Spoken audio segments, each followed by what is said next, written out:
Now we're going to dive into what I think is one of the most useful superpowers when doing software development, and that's debugging. To start, let's hit play and take a look at an actual bug.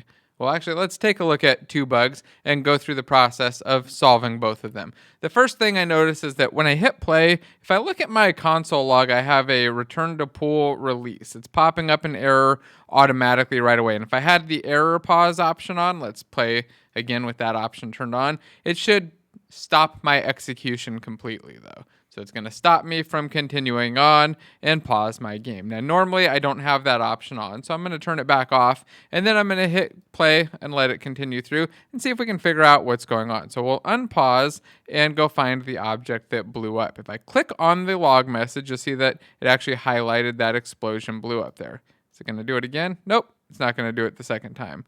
But if I found another error message and got it to select it, then it would re-highlight that. Let's play one more time just so that we can see the error message getting highlighting the object. So whenever you click a log here, if it has an object assigned to it or an object referenced, it'll highlight like that. So this explosion blue is what's causing the problem, and the problem is really just that we've got an object here that's supposed to be pooled that's sitting out here not in a pool, and it's spawning and blowing itself up. So we're going to just delete this object, and then we're going to play again and show a slightly more complicated bug. So let's play. So I'm going to run over here. I'm going to kill this ladybug. And then I'm going to jump up onto this platform here. I've got my two boxes there. I'm going to stand perfectly still, click the button, and look, we've got another error. So it's trying to release an object that's already been released. And if I click on it now, you see that it found this blaster shot that's in our pool. If I click again, I don't get that error message again. And I can keep clicking and probably not see it happen anymore. But it does happen every single time the first time. Let's go reproduce it real quick. First thing we want to do when actually dealing with a bug or an error is almost always reproduce the bug. Make sure that we can actually have some solid repro steps and be able to fix it afterwards. So here we go. I'm going to go at these blocks from the other side. Shoot. And look at that, no error. So here I noticed that if I shoot them from this side, I didn't get an error message. Oh, there we go. I jumped up and shot, though, and I got an error. So something is... Oh, there we go. I hit it again. I'm getting another error. So something is causing these objects, or this one blaster shot, to try to release itself from the pool multiple times and cause an error. Now, I just know that because it says it's trying to release it, and it's already been released. So let's double-click on the error and see what the code shows us. So here you can see that it takes us to the self-destruct method of the blaster shot that does the pool.release. And we need to figure out why this is being called on something that it doesn't think is already in a pool. We have a few different options for how we can do this. One method is to add some debug log statements. I could add in a debug.log, destroyed this, and then put in a comma in our game object, and then I'll get a message every single time that we've destroyed this object. Let's save and press play and go watch that real quick. So jump in, we'll press play. The first error should be gone because I've deleted that sitting blaster shot. And if I come over here, shoot this ladybug, it seems good. It says it destroyed this, and I click on it, and that object was that blaster shot. Let's jump up again. I'm going to turn over here and shoot.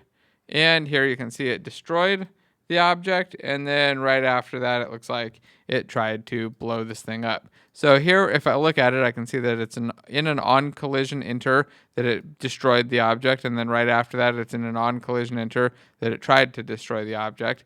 It seems a little strange, so why is it calling this on-collision inter twice? So let's double-click, and let's add a breakpoint. This is where we're going to get into the fun, more advanced thing. What we need to do is in our code editor, on the left-hand side, there's this little bar, and this bar allows us to click and add a red dot, which is a breakpoint. That's going to make it so that our code stops execution when it reaches that specific line, the one that's marked with red. Now, for this to work, I do have to attach to Unity. So I can hit this button up here, or my preferred way to do it is to just press F5 on my keyboard. That will attach the editor, and this could take anywhere from 5 seconds to 30 seconds, just depending on how fast or slow your system is and how big the project is. Once it's attached, though, I should be able to click, Well, got to wait a moment for Unity to catch up. And if it doesn't catch up, oh, there we go. It just went. So we'll play and play again. Again, it's going to be a little bit slow. If it doesn't catch up, though, if it starts to freeze on you, what you can do is come back into Visual Studio or your code editor and hit the red button, the red stop debugging, and it will detach and your Unity editor will probably go back to working like normal. Now, most of the time, debugging just works, but sometimes you do run into errors. So let's shoot real quick.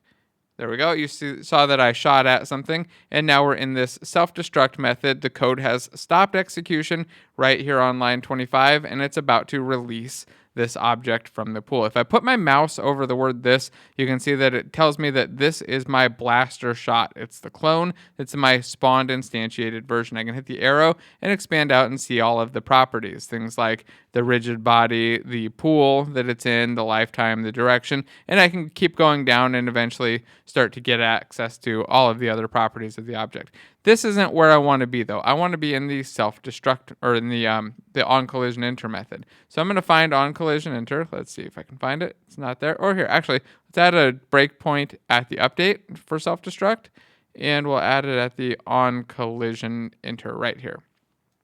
Now I'm going to hit F5 to continue execution.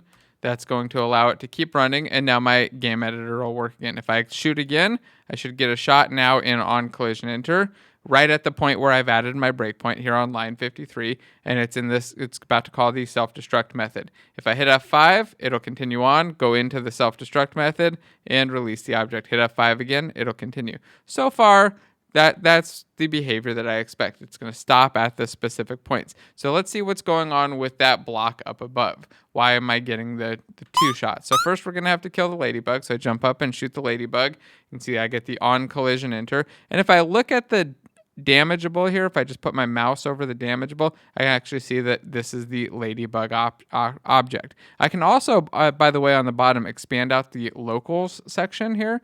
This will show me all of the data on this specific object. So this is going to show me the blaster shot that I'm currently attached to in debugging. Well, I'm attached to the whole project, but the blaster shot that has caused the debugger to stop right here, that's done the collision. I can also go to the watch tab, and if I want, I can add in things that I want to watch, things that I care about that are specific, like this damageable. I believe the add watch button is right here. There we go. And then it'll show up down below, and I can expand it out and see the data on that as well. So let's hit F5, hit F5 again, and let it kill the ladybug. And then I'm going to turn and shoot these two blocks.